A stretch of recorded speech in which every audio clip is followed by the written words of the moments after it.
ਸਤਿ ਸ਼੍ਰੀ ਅਕਾਲ ਜੀ। ਸੋ ਸਟਾਰਟ ਕਰਦੇ ਹਾਂ ਅਸੀਂ ਕੱਲ ਵਾਲੇ ਟੌਪਿਕ ਨੂੰ ਹੀ ਅੱਗੇ ਕੰਟੀਨਿਊ ਕਰਨਾ। ਹੁਣ ਸਾਨੂੰ ਪਤਾ ਕਿ ਅਸੀਂ ਹੁਣ ਤੱਕ ਕੀ ਕੁਝ ਪੜ੍ਹ ਚੁੱਕੇ ਹਾਂ। ਅਸੀਂ ਹੁਣ ਤੱਕ ਪੜ੍ਹੀ ਆ ਦੂਰੀ, ਵਿਸਥਾਪਨ, ਤੇ ਉਸ ਤੋਂ ਬਾਅਦ ਅਸੀਂ ਪੜ੍ਹਿਆ ਸੀਗਾ ਚਾਲ, ਤੇ ਚੌਥੀ ਚੀਜ਼ ਅਸੀਂ ਪੜ੍ਹੀ ਸੀਗੀ ਵੇਗ। ਇਹ ਚਾਰੇ ਚੀਜ਼ਾਂ ਨੂੰ ਪੜ੍ਹਨ ਤੋਂ ਬਾਅਦ ਹੁਣ ਅਸੀਂ ਅੱਗੇ ਇਸ ਤੋਂ ਅੱਗੇ ਵਧਾਂਗੇ। ਤਾਂ ਨੈਕਸਟ ਅਗਲਾ ਜਿਹੜਾ ਸਾਡਾ ਮੇਨ ਮੁੱਦਾ ਹੋਣ ਵਾਲਾ ਹੈ ਉਹ ਇਹ ਆ ਕਿ ਪ੍ਰਵੇਗ ਕੀ ਹੁੰਦੀ ਆ, ਤੇ ਉਸ ਤੋਂ ਬਾਅਦ ਚੱਕਰਕਾਰ ਗਤੀ ਕੀ ਹੁੰਦੀ ਹੈ। ਉਸ ਤੋਂ ਬਾਅਦ ਜਿੰਨੇ ਵੀ ਪੇਪਰਾਂ 'ਚ ਆਉਣ ਵਾਲੇ MCQs ਨਾਲ ਸੰਬੰਧਿਤ ਪ੍ਰਸ਼ਨ ਉੱਤਰ ਨੇ ਉਹ ਸ਼ਾਇਦ ਆਹ ਲੈਕਚਰ ਨਹੀਂ ਤਾਂ ਇਸ ਤੋਂ ਅਗਲਾ ਲੈਕਚਰ, 2 ਲੈਕਚਰ ਤਾਂ ਹੋਣਗੇ ਜਿਹਦੇ 'ਚ ਕਿ ਅਸੀਂ ਗਤੀ ਵਾਲੇ ਚੈਪਟਰ ਨੂੰ, ਕਿਉਂਕਿ ਘੱਟੋ ਘੱਟ ਤੁਸੀਂ ਮੰਨ ਕੇ ਚੱਲੋ ਵਿਗਿਆਨ ਹੋਵੇ ਚਾਹੇ ਹਿਸਾਬ ਹੋਵੇ, ਸਾਨੂੰ 3 ਲੈਕਚਰ 45 ਤੋਂ 50 ਮਿੰਟ ਦੇ ਲਾਉਣੇ ਪੈਣਗੇ ਤਾਂ ਜਾ ਕੇ ਅਸੀਂ ਇਹਨੂੰ ਬੜੀ ਆਸਾਨੀ ਨਾਲ ਕਵਰ ਕਰ ਸਕਦੇ ਹਾਂ। ਸੋ ਬਿਨਾਂ ਸਮਾਂ ਖਰਾਬ ਕਰੇ ਅਸੀਂ ਨੈਕਸਟ ਇਸ ਚੀਜ਼ ਨੂੰ ਕਵਰ ਕਰਨ ਦੀ ਕੋਸ਼ਿਸ਼ ਕਰਾਂਗੇ। ਆਜੋ ਜੀ। ਹੁਣ ਦੇਖੋ, ਸਾਨੂੰ ਇੱਕ ਗੱਲ ਤਾਂ ਪਤਾ ਲੱਗ ਗਈ ਹੁਣ ਤੱਕ ਕਿ ਕਹਾਣੀ ਹੈ ਕੀ ਹੈ, ਕਿ ਸਾਨੂੰ ਇਹ ਗੱਲ ਚੰਗੀ ਤਰ੍ਹਾਂ ਪਤਾ ਲੱਗੀ ਆ ਕਿ ਬਈ ਜੇ ਸਾਨੂੰ ਕੋਈ ਇਹ ਪੁੱਛੇ ਕਿ ਇਹ ਚਾਲ ਕੀ ਹੁੰਦੀ ਆ, ਠੀਕ ਹੈ ਜੀ, ਮੈਂ ਉਮੀਦ ਕਰਦਾ ਕਿ ਸਾਰਿਆਂ ਨੂੰ ਦੇਸੀ ਰਿਹਾ ਹੋਊਗਾ। ਚਾਲ ਕੀ ਹੁੰਦੀ ਹੈ? ਚਾਲ ਦਾ ਮਤਲਬ ਹੁੰਦਾ ਹੈ ਦੂਰੀ ਬਟੇ ਸਮਾਂ, ਦੂਰੀ ਬਟੇ ਸਮਾਂ, ਠੀਕ ਹੈ। ਇਸ ਦੇ ਉਲਟ ਜੇ ਕੋਈ ਮੈਨੂੰ ਇਹ ਪੁੱਛੇ ਕਿ ਵੇਗ ਕੀ ਹੁੰਦੀ ਹੈ, ਵੇਗ ਹੁੰਦੀ ਆ ਵਿਸਥਾਪਨ ਬਟੇ ਸਮਾਂ, ਵਿਸਥਾਪਨ ਬਟੇ ਸਮਾਂ। ਅੰਗਰੇਜ਼ੀ 'ਚ ਵਿਸਥਾਪਨ ਨੂੰ ਕਿਹਾ ਜਾਂਦਾ ਹੈ ਡਿਸਪਲੇਸਮੈਂਟ, ਟਾਈਮ ਨੂੰ ਸਮੇਂ ਨੂੰ ਕਿਹਾ ਜਾਂਦਾ ਹੈ ਟਾਈਮ, ਦੂਰੀ ਨੂੰ ਡਿਸਟੈਂਸ, ਚਾਲ ਨੂੰ ਸਪੀਡ, ਤੇ ਵੇਗ ਨੂੰ ਵੈਲੋਸਿਟੀ, ਠੀਕ ਆ। ਵੇਗ ਕੋਲ 2 ਚੀਜ਼ਾਂ ਹੁੰਦੀਆਂ ਨੇ, ਇੱਕ ਮਾਨ ਮਤਲਬ ਕਿ ਉਹਦੀ ਆਪਣੀ ਵੈਲਿਊ, ਪਲੱਸ ਦਿਸ਼ਾ। ਇਹਦੇ ਕੋਲ ਸਿਰਫ ਆਪਣੀ ਵੈਲਿਊ ਹੁੰਦੀ ਹੈ, ਮਾਨ ਹੁੰਦਾ ਹੈ। ਵੈਲਿਊ ਤੋਂ ਬਿਨਾ ਮਤਲਬ ਇਹ ਇੱਕ ਨੰਬਰ ਹੁੰਦਾ ਹੈ ਆਪਣੇ ਆਪ 'ਚ। ਤੁਹਾਨੂੰ ਚੰਗੀ ਤਰ੍ਹਾਂ ਪਤਾ ਹੈ ਕਿ ਦੂਰੀ ਜਾਂ ਤਾਂ ਮੀਟਰਾਂ 'ਚ ਮਾਪੀ ਜਾਂਦੀ ਹੈ ਤੇ ਸਮਾਂ ਸਕਿੰਟਾਂ 'ਚ ਮਾਪਿਆ ਜਾਂਦਾ ਹੈ। ਇਸ ਕਰਕੇ ਚਾਲ ਦੀ ਇਕਾਈ ਕੀ ਆਊਗੀ ਭਲਾ? ਮੀਟਰ ਪਰ ਸੈਕਿੰਡ। ਕਈ ਵਾਰੀ ਇਹ ਵੀ ਦੇਖਣ ਨੂੰ ਮਿਲਿਆ ਹੈ ਕਿ ਦੂਰੀ ਕਿਲੋਮੀਟਰਾਂ 'ਚ ਮਾਪ ਲੈਂਦੇ ਆ ਤੇ ਸਮੇਂ ਨੂੰ ਘੰਟਿਆਂ 'ਚ ਮਾਪ ਲੈਂਦੇ ਆ। ਇਸ ਕਰਕੇ ਕਿਲੋਮੀਟਰ ਪ੍ਰਤੀ ਘੰਟਾ ਵੀ ਹੋ ਸਕਦੀ ਆ, ਕੁਛ ਵੀ ਹੋ ਸਕਦੀ ਆ। ਬਿਲਕੁਲ ਵੇਗ ਵੀ ਐਵੇਂ ਹੀ ਹੁੰਦੀ ਆ, ਮੀਟਰ ਪਰ ਸਕਿੰਟਾਂ 'ਚ ਹੁੰਦੀ ਆ ਜਾਂ ਕਿਲੋਮੀਟਰ ਪ੍ਰਤੀ ਘੰਟਿਆਂ 'ਚ ਹੁੰਦੀ ਆ। ਆਹ ਚੀਜ਼ ਹੁੰਦੀ ਆ ਵੇਗ, ਠੀਕ ਆ ਜੀ। ਪਰ ਇੱਕ ਗੱਲ ਬੜੀ ਕਲੀਅਰ ਆ, ਵੇਗ ਦੇ ਵਿੱਚ ਇਹ ਗੱਲ ਬੜੀ ਮੰਨੀ ਗਈ ਆ ਕਿ ਜਦੋਂ ਤੁਹਾਨੂੰ ਕੋਈ ਕਹੇ ਕਿ ਇੱਕ ਬੰਦੇ ਦੀ ਵੇਗ 25 ਕਿਲੋਮੀਟਰ ਪ੍ਰਤੀ ਘੰਟਾ ਹੈ ਸੁਨਾਮ ਵੱਲ, ਜਾਂ 25 ਕਿਲੋਮੀਟਰ ਪ੍ਰਤੀ ਘੰਟਾ ਹੈ ਮੁਕੇਰੀਆਂ ਵੱਲ, ਜਾਂ 28 ਕਿਲੋਮੀਟਰ ਪ੍ਰਤੀ ਘੰਟਾ ਹੈ ਫਜ਼ਲਕੇ ਤੋਂ ਦੂਰ। ਇਹਦਾ ਮਤਲਬ ਫਜ਼ਲਕੇ ਵੱਲ, ਫਜ਼ਲਕੇ ਤੋਂ ਦੂਰ, ਸੁਨਾਮ ਵੱਲ, ਸੁਨਾਮ ਤੋਂ ਦੂਰ, ਠੀਕ ਆ, ਇਹ ਖੱਬੇ ਪਾਸੇ ਵੱਲ। ਜਦੋਂ ਅਸੀਂ ਦਿਸ਼ਾ ਨਾਲ ਤੈਅ ਕਰ ਦਈਏ ਇਹਦਾ ਮਤਲਬ ਅਸੀਂ ਚਾਲ ਦੀ ਗੱਲ ਨਹੀਂ ਕਰ ਰਹੇ, ਅਸੀਂ ਗੱਲ ਕਰ ਰਹੇ ਹਾਂ ਵੇਗ ਦੀ, ਕਿਉਂਕਿ ਵੇਗ ਕੋਲ ਇੱਕ ਮਾਨ ਤਾਂ ਹੈ ਹੀ ਆ ਕਿ 25 ਕਿਲੋਮੀਟਰ ਪ੍ਰਤੀ ਘੰਟਾ, 28 ਕਿਲੋਮੀਟਰ ਪ੍ਰਤੀ ਘੰਟਾ, ਪਰ ਉਹਦੇ ਨਾਲ ਨਾਲ ਉਹਦੇ ਕੋਲ ਇੱਕ ਚੀਜ਼ ਹੋਰ ਵੀ ਆ, ਕੀ ਭਲਾ? ਦਿਸ਼ਾ। ਇਸ ਕਰਕੇ ਇਹ ਇੱਕ ਵੈਕਟਰ ਕੁਆਂਟੀਟੀ ਹੈ। ਵੈਕਟਰ ਕੁਆਂਟੀਟੀ ਦਾ ਮਤਲਬ ਸਦਿਸ਼ਾ, ਠੀਕ ਹੈ, ਮੈਂ ਦੱਸਿਆ ਵੀ ਸੀ। ਤੇ ਇਹਦਾ ਮਤਲਬ ਸਕੇਲਰ ਕੁਆਂਟੀਟੀ ਆ ਅਦਿਸ਼ਾ। ਸੋ ਇਹ ਚੀਜ਼ਾਂ ਤੇ ਆਪਾਂ ਨੂੰ ਚੰਗੀ ਤਰ੍ਹਾਂ ਪਤਾ ਲੱਗ ਗਈਆਂ। ਹਾਂ, ਆਪਾਂ ਨੂੰ ਇਹ ਗੱਲ ਵੀ ਚੰਗੀ ਤਰ੍ਹਾਂ ਪਤਾ ਹੈ, ਇਹਨੂੰ ਤੁਸੀਂ ਰੱਬ ਵੀ ਕਰ ਸਕਦੇ ਹੋ। ਤਾਂ ਇਸ ਤੋਂ ਬਾਅਦ ਆਪਾਂ ਅੱਗੇ ਚੱਲਦੇ ਹਾਂ। ਜੇ ਸਾਨੂੰ ਕੋਈ ਕਵੇ ਔਸਤ ਵੇਗ, ਠੀਕ ਆ, ਔਸਤ ਵੇਗ, ਇਹਦਾ ਕੀ ਮਤਲਬ ਹੁੰਦਾ ਹੈ? ਇਹਦਾ ਮਤਲਬ ਆ ਕੁੱਲ ਵਿਸਥਾਪਨ ਬਟੇ ਕੁੱਲ ਸਮਾਂ। ਔਸਤ ਵੇਗ। ਹੁਣ ਦੇਖੋ ਇੱਕ ਗੱਲ ਬੜੀ ਕਲੀਅਰ ਆ, ਜੇ ਮੈਂ ਤੁਹਾਡੀ ਕਿਤਾਬ ਦੇ ਹਿਸਾਬ ਨਾਲ ਚੱਲਾਂ, ਜਿਹੜੀ ਕਿ ਤੁਹਾਡੀ ਕਿਤਾਬ ਆ, ਕਿਤਾਬ ਦੇ ਵਿੱਚ ਜਿਹੜਾ ਸਿੰਬਲ ਵਰਤਿਆ ਗਿਆ ਹੈ ਨਾ ਉਹ ਕੀ ਆ ਭਲਾ? ਉਹ V ਆ, ਠੀਕ ਆ। ਜਿਹੜਾ V ਆ ਨਾ, ਆਹ V, ਜੇ ਤਾਂ V ਦੇ ਉੱਪਰ ਇਸ ਤਰ੍ਹਾਂ ਲਾਈਨ ਮਾਰ ਦੇਣ ਫਿਰ ਤਾਂ ਇਹ ਵੇਗ ਹੋ ਗਿਆ। ਹੁਣ ਤੁਸੀਂ ਇਹ ਮੈਨੂੰ ਕਹੋਗੇ ਕਿ ਵੇਗ ਨੂੰ ਤੇ ਗਤੀ ਨੂੰ V ਨਾਲ ਹੀ ਕਿਉਂ ਲਿਖਿਆ ਗਿਆ? ਇਹ ਨਹੀਂ ਮੈਨੂੰ ਪਤਾ, ਇਹ ਤੁਸੀਂ ਆਪਣੀਆਂ ਕਿਤਾਬਾਂ ਵਾਲਿਆਂ ਨੂੰ ਪੁੱਛੋ ਜਿਨ੍ਹਾਂ ਨੇ ਸਰਕਾਰੀ ਕਿਤਾਬਾਂ ਛਾਪੀਆਂ ਨੇ, ਠੀਕ ਆ। ਤੇ ਔਸਤ ਚਾਲ ਕੀ ਹੁੰਦਾ ਹੈ? ਕੁੱਲ ਦੂਰੀ ਬਟੇ ਕੁੱਲ ਸਮਾਂ, ਠੀਕ ਹੈ ਜੀ, ਕੁੱਲ ਦੂਰੀ ਬਟੇ ਕੁੱਲ ਸਮਾਂ। ਜਦੋਂ ਅੱਗੇ ਔਸਤ ਆ ਜਾਏ ਤਾਂ ਫਿਰ ਆਪਾਂ ਦੂਰੀ ਬਟੇ ਸਮਾਂ ਜਾਂ ਵਿਸਥਾਪਨ ਬਟੇ ਸਮਾਂ ਨਹੀਂ ਲਿਖਦੇ, ਕੁੱਲ ਵਿਸਥਾਪਨ ਬਟੇ ਕੁੱਲ ਸਮਾਂ ਲਿਖਦੇ ਆ। ਤੇ ਇਹ ਮੈਂ ਕੱਲ ਵੀ ਦੱਸੀ ਹੈ ਗੱਲ। ਔਸਤ ਵੇਗ ਵਾਸਤੇ ਸਿੰਬਲ ਵਰਤਿਆ ਜਾਂਦਾ ਹੈ, ਚਿੰਨ੍ਹ ਵਰਤਿਆ ਜਾਂਦਾ V ਦੇ ਉੱਪਰ ਲੈਣ, ਤੇ ਚਾਲ ਵਾਸਤੇ V, ਬਸ ਆਹ ਯਾਦ ਰੱਖਿਓ, ਦੋਵਾਂ 'ਚ ਆਹ ਫਰਕ ਆ। ਵਿਸਥਾਪਨ ਵਾਸਤੇ ਵਿਸਥਾਪਨ ਦੀ ਵੀ ਦਿਸ਼ਾ ਹੁੰਦੀ ਹੈ, ਜਿਹੜੀ ਚੀਜ਼ ਦੀ ਦਿਸ਼ਾ ਹੁੰਦੀ ਹੈ ਨਾ, ਕਿਉਂਕਿ ਵਿਸਥਾਪਨ ਦੀ ਵੀ ਇੱਕ ਦਿਸ਼ਾ ਹੁੰਦੀ ਹੈ, ਇਸ ਕਰਕੇ ਉਹਦੇ ਉੱਪਰ ਵੀ ਬਾਰ ਬਟੇ ਸਮਾਂ, ਸਮੇਂ ਵਾਸਤੇ ਟੀ। ਠੀਕ ਆ, ਵੈਸੇ ਇਹ ਵੀ ਗੱਲ ਮੈਂ ਦੱਸਦਾ, ਤੁਹਾਡੀਆਂ ਕਿਤਾਬਾਂ ਦੇ ਵਿੱਚ ਇਹਦੇ ਵਾਸਤੇ ਡੀ ਨਾ ਵਰਤ ਕੇ ਐਸ ਵਰਤਿਆ ਹੋਇਆ ਹੈ, ਸੋ ਮੈਂ ਵੀ ਐਸ ਹੀ ਵਰਤੂੰਗਾ। ਠੀਕ ਆ, ਐਸ ਮਤਲਬ ਵਿਸਥਾਪਨ। ਜੇ ਮੈਂ ਕੱਲਾ ਐਸ ਵਰਤਦਾ ਫਿਰ ਇਹ ਵਿਸਥਾਪਨ ਨਹੀਂ ਸੀ ਹੋਣਾ, ਫਿਰ ਇਹ ਦੂਰੀ ਹੋਣੀ ਸੀਗੀ। ਜੇ ਐਸ ਦੇ ਉੱਪਰ ਬਾਰ ਪਾਤਾ ਫਿਰ ਇਹ ਵਿਸਥਾਪਨ। ਇਹਦਾ ਮਤਲਬ ਆਹ ਫਾਰਮੂਲਾ ਤਾਂ ਹੋ ਗਿਆ ਵੇਗ ਦਾ, ਔਸਤ ਵੇਗ ਦਾ। ਇਹ ਫਾਰਮੂਲਾ ਹੋ ਗਿਆ ਕਿਹਦਾ ਭਲਾ? ਤੁਸੀਂ ਕਹੋਗੇ ਇੱਥੋਂ ਦੇਖ ਕੇ ਪਤਾ ਨਹੀਂ ਲੱਗ ਰਿਹਾ ਕਿ ਇਹ ਵੇਗ ਆ ਕਿ ਔਸਤ ਵੇਗ ਆ। ਜੇ ਮੈਂ ਤੁਹਾਡੀ ਕਿਤਾਬ ਦੇ ਹਿਸਾਬ ਨਾਲ ਚੱਲਾਂ ਤਾਂ ਕਿਤਾਬ ਦੇ ਵਿੱਚ ਇੱਕ ਗੱਲ ਬੜੀ ਸਪਸ਼ਟ ਕੀਤੀ ਗਈ ਆ, ਔਸਤ ਦੇ ਪੈਰ 'ਚ ਏ ਦੇ ਪੈਰ 'ਚ ਏ ਵੀ ਪਾ ਦਿੰਦੇ ਆ, ਐਵਰੇਜ। ਇੱਥੇ ਵੀ ਏ ਵੀ ਪਾ ਦਿੰਦੇ ਆ, ਕੀ ਭਲਾ? ਐਵਰੇਜ। ਸੋ ਇਹ ਵੀ ਇੱਕ ਗੱਲ ਆ।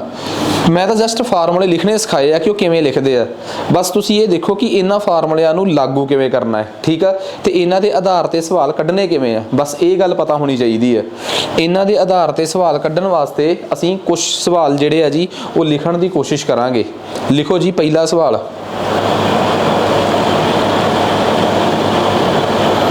ਪਹਿਲਾ ਸਵਾਲ ਲਿਖੋ ਇੱਕ ਸ਼ਖਸ 30 ਕਿਲੋਮੀਟਰ ਦੀ ਦੂਰੀ ਤੈਅ ਕਰਕੇ ਸਕੂਲ ਜਾਂਦਾ ਹੈ। 30 ਕਿਲੋਮੀਟਰ ਦੀ ਦੂਰੀ ਤੈਅ ਕਰਕੇ 2 ਘੰਟਿਆਂ ਵਿੱਚ 30 ਕਿਲੋਮੀਟਰ ਦੀ ਦੂਰੀ ਤੈਅ ਕਰਕੇ 2 ਘੰਟਿਆਂ ਵਿੱਚ ਸਕੂਲ ਜਾਂਦਾ ਹੈ ਅਤੇ ਵਾਪਸ 1 ਘੰਟਾ ਸਕੂਲੇ ਰਹਿਣ ਤੋਂ ਬਾਅਦ ਅਤੇ 1 ਘੰਟਾ ਸਕੂਲੇ ਰਹਿਣ ਤੋਂ ਬਾਅਦ 3 ਘੰਟਿਆਂ ਵਿੱਚ ਉਹ ਵਾਪਸ ਘਰੇ ਆਉਂਦਾ ਹੈ। 3 ਘੰਟਿਆਂ ਵਿੱਚ ਉਹ ਸਕੂਲ ਵਾਪਸ। ਇੱਕ ਸ਼ਖਸ 30 ਕਿਲੋਮੀਟਰ ਦੂਰ ਸਕੂਲ 2 ਘੰਟਿਆਂ ਵਿੱਚ ਜਾਂਦਾ ਹੈ। ਉੱਥੇ ਮੈਂ ਲਿਖਾਇਆ ਸੀ ਨਾ ਕਿ 1 ਘੰਟੇ ਸਕੂਲ ਰੁਕਣ ਤੋਂ ਬਾਅਦ, ਗਲਤ ਆਓ, ਥੋੜਾ ਚੇਂਜ ਕਰ ਲਓ। 5 ਘੰਟੇ ਸਕੂਲ ਰੁਕਣ ਤੋਂ ਬਾਅਦ, ਕਿਉਂਕਿ ਘੰਟਾ ਤਾਂ ਕੋਈ ਸਕੂਲ ਲਈ ਨਹੀਂ ਜਾਊਗਾ ਨਾ। 5 ਘੰਟੇ ਉੱਥੇ ਰੁਕਣ ਤੋਂ ਬਾਅਦ ਉਹ 3 ਘੰਟਿਆਂ ਵਿੱਚ ਘਰ ਵਾਪਸ ਆਉਂਦਾ ਹੈ। ਉਸ ਬੱਚੇ ਦੀ ਔਸਤ ਵੇਗ ਪਤਾ ਕੀਤੀ ਜਾਵੇ। ਉਸ ਬੱਚੇ ਦੇ ਔਸਤ ਵੇਗ ਪਤਾ ਕੀਤੀ ਜਾਵੇ। 4 ਆਪਸ਼ਨਸ ਤੁਹਾਨੂੰ ਦੇਤੇ ਜਿਵੇਂ ਤੁਹਾਡੇ ਪੇਪਰ 'ਚ ਪੁੱਛੇ ਜਾਣਗੇ। ਆਪਸ਼ਨ ਪਹਿਲਾ, ਆਪਸ਼ਨ ਦੂਜਾ, ਆਪਸ਼ਨ ਤੀਜਾ ਤੇ ਆਪਸ਼ਨ ਚੌਥਾ। ਠੀਕ ਹੈ ਜੀ। ਪਹਿਲਾ ਆਪਸ਼ਨ ਹੈਗਾ ਹੈ ਜੀ 5 ਕਿਲੋਮੀਟਰ ਪ੍ਰਤੀ ਘੰਟਾ। ਦੂਜਾ ਆਪਸ਼ਨ ਹੈਗਾ ਜੀ ਆਪਣੇ ਕੋਲ 3 ਕਿਲੋਮੀਟਰ ਪ੍ਰਤੀ ਘੰਟਾ। ਅਗਲਾ ਆਪਸ਼ਨ ਆਪਣੇ ਕੋਲ ਹੈਗਾ ਹੈ 0 ਕਿਲੋਮੀਟਰ ਪ੍ਰਤੀ ਘੰਟਾ ਤੇ ਚੌਥਾ ਆਪਸ਼ਨ ਆ ਇਹਨਾਂ ਵਿੱਚੋਂ ਕੋਈ ਵੀ ਨਹੀਂ। ਇਹਨਾਂ ਵਿੱਚੋਂ ਕੋਈ ਵੀ ਨਹੀਂ। ਸਵਾਲ ਇਹ ਆ ਕਿ ਇਹਦਾ ਸਹੀ ਜਵਾਬ ਕੀ ਹੋਊਗਾ। ਆ ਜਾਓ ਜੀ, ਸੋਚ ਕੇ ਦੇਖੋ। ਜੇ ਮੈਂ ਖੜੇ ਖਲੋਤੇ ਸਵਾਲ ਬਣਾ ਸਕਦਾ ਤਾਂ ਜਿਹੜਾ ਤੁਹਾਡਾ ਐਗਜ਼ਾਮੀਨਰ ਹੋਊਗਾ ਉਹਦੇ ਵਾਸਤੇ ਇਸ ਪੱਧਰ ਦੇ ਸਵਾਲ ਬਣਾਉਣੇ ਕੋਈ ਔਖੇ ਨਹੀਂ। ਇਸ ਕਰਕੇ ਜੇ ਤੁਹਾਨੂੰ ਕੋਈ ਇਹ ਕਹਿ ਰਿਹਾ ਨਾ, ਇਵੇਂ ਬਹਿਕਾ ਰਿਹਾ ਕਿ ਬਈ ਮੇਰੇ ਕੋਲ 40 ਸਵਾਲ ਆ, ਉਹ ਕਰ ਲੋਗੇ ਤਾਂ ਤੁਹਾਡਾ ਪੇਪਰ ਹੋ ਜਾਊਗਾ। ਪੇਪਰ ਸੈੱਟ ਕਰਨ ਵਾਸਤੇ ਇਹ ਜਿਸ ਪੱਧਰ ਦਾ ਪੇਪਰ ਆ ETT, ਤੁਸੀਂ ਮੰਨ ਕੇ ਚੱਲੋ ਸਾਇੰਸ ਮੈਥ ਦੇ ਸਵਾਲ ਬਣਾਉਣੇ ਉਸ ਬੰਦੇ ਵਾਸਤੇ ਕੋਈ ਵੀ ਔਖੇ ਨਹੀਂ ਜਿਹਨੇ 12ਵੀਂ ਕਲਾਸ ਨੂੰ ਪੜ੍ਹਾਇਆ ਹੋਵੇ। ਸੋ ਤੁਸੀਂ ਮੰਨ ਕੇ ਚੱਲੋ ਕਿ ਤੁਹਾਡਾ ਪੇਪਰ ਸੈੱਟ ਕਰਨ ਵਾਲਾ ਬੰਦਾ ਦਿਮਾਗ ਨਾਲ ਪੇਪਰ ਸੈੱਟ ਕਰਦਾ ਹੈ। ਤਾਂ ਹੀ ਤਾਂ ਤੁਸੀਂ ਕਹਿ ਦਿੰਦੇ ਹੋ ਕਿ ਸਾਇੰਸ ਮੈਥ ਔਖੀ ਹੈ। ਉਹ ਕਿਸੇ ਦੀ ਕਰਾਈ ਆਈ ਨਹੀਂ। ਉਹ ਕਿਸੇ ਦੀ ਕਰਾਈ ਕਿੱਥੋਂ ਆਊਗੀ? ਕਰਾਉਣ ਵਾਲਾ ਜੇ ਕਿਤਾਬ 'ਚੋਂ ਪੂਰੀ ਚੰਗੀ ਤਰ੍ਹਾਂ ਪੜ੍ਹਾਊਗਾ ਤਾਂ ਉਹਦੀ ਪੜ੍ਹਾਈ ਹੋਈ ਆਊਗੀ, ਅਦਰਵਾਈਜ਼ ਤਾਂ ਕਿਸੇ ਦੀ ਪੜ੍ਹਾਈ ਆ ਹੀ ਨਹੀਂ ਸਕਦੀ। ਆ ਜਾਓ ਜੀ ਹੁਣ ਅੱਗੇ, ਬੜੀ ਸਾਫ਼ ਤੇ ਸਪਸ਼ਟ ਗੱਲ ਆ। ਉਸ ਬੰਦੇ ਨੇ ਕਿੰਨੇ ਕਿਲੋਮੀਟਰ ਤੈਅ ਕੀਤੇ? ਠੀਕ ਆ ਜੀ। ਸਭ ਤੋਂ ਪਹਿਲੀ ਗੱਲ 30 ਕਿਲੋਮੀਟਰ ਗਿਆ ਤੇ 30 ਕਿਲੋਮੀਟਰ ਵਾਪਸ ਆਇਆ। ਸਭ ਤੋਂ ਪਹਿਲੀ ਗੱਲ ਤਾਂ ਇਹ ਹੋ ਗਈ ਕਿ ਬਈ 30 ਤੇ 30 ਕਿੰਨਾ ਹੋ ਗਿਆ? 60 ਕਿਲੋਮੀਟਰ। ਠੀਕ ਆ, ਇਹ ਹੋ ਗਿਆ ਕੁੱਲ ਦੂਰੀ ਬਟੇ ਕੁੱਲ ਸਮਾਂ। ਤੇ ਉਹਨੂੰ ਪਤਾ ਕਿ ਜਾਣ 'ਚ 2 ਘੰਟੇ, ਕੁੱਲ ਸਮੇਂ ਦੇ ਵਿੱਚ ਜਿਹੜਾ ਘੰਟਾ ਉਹਨੇ ਉੱਥੇ ਆਰਾਮ ਕੀਤਾ ਉਹ ਵੀ ਵਿੱਚ ਜੋੜਿਆ ਜਾਊਗਾ। ਜੇ ਤੁਸੀਂ ਉਸ ਸਮੇਂ ਨੂੰ ਵਿੱਚ ਨਹੀਂ ਜੋੜਦੇ ਤਾਂ ਤੁਸੀਂ ਸਵਾਲ ਗਲਤ ਕਰ ਦਿੰਦੇ ਹੋ। ਕੁੱਲ ਸਮਾਂ, ਕੁੱਲ ਦੂਰੀ, ਕੁੱਲ ਜਾਣ ਦੀ ਆਉਣ ਦੀ ਬਟੇ ਕੁੱਲ ਸਮਾਂ। ਤਾਂ ਆਹ ਲਓ ਜੀ 30 ਤੇ 30 ਕਿੰਨਾ ਆ ਗਿਆ ਆਪਣੇ ਕੋਲ? 60। ਠੀਕ ਹੈ, 30 ਤੇ 30 60। 60 ਬਟੇ ਆ ਗਿਆ ਜੀ ਆਪਣੇ ਕੋਲ 10 ਤੇ 60 ਬਟੇ 10 ਆਪਣੇ ਕੋਲ ਆ ਗਿਆ 6। ਉੱਪਰ ਆ 30 ਤੇ 30 60 ਕਿਲੋਮੀਟਰ ਬਟੇ ਥੱਲੇ ਘੰਟਿਆਂ 'ਚ ਇਹ ਆ ਗਿਆ 6 ਕਿਲੋਮੀਟਰ ਪ੍ਰਤੀ ਘੰਟਾ। ਪਰ ਤੁਸੀਂ ਗੌਰ ਕੀਤੀ ਹੈ ਇਹ 6 ਕਿਲੋਮੀਟਰ ਪ੍ਰਤੀ ਘੰਟਾ ਆਇਆ ਕੀ ਆ?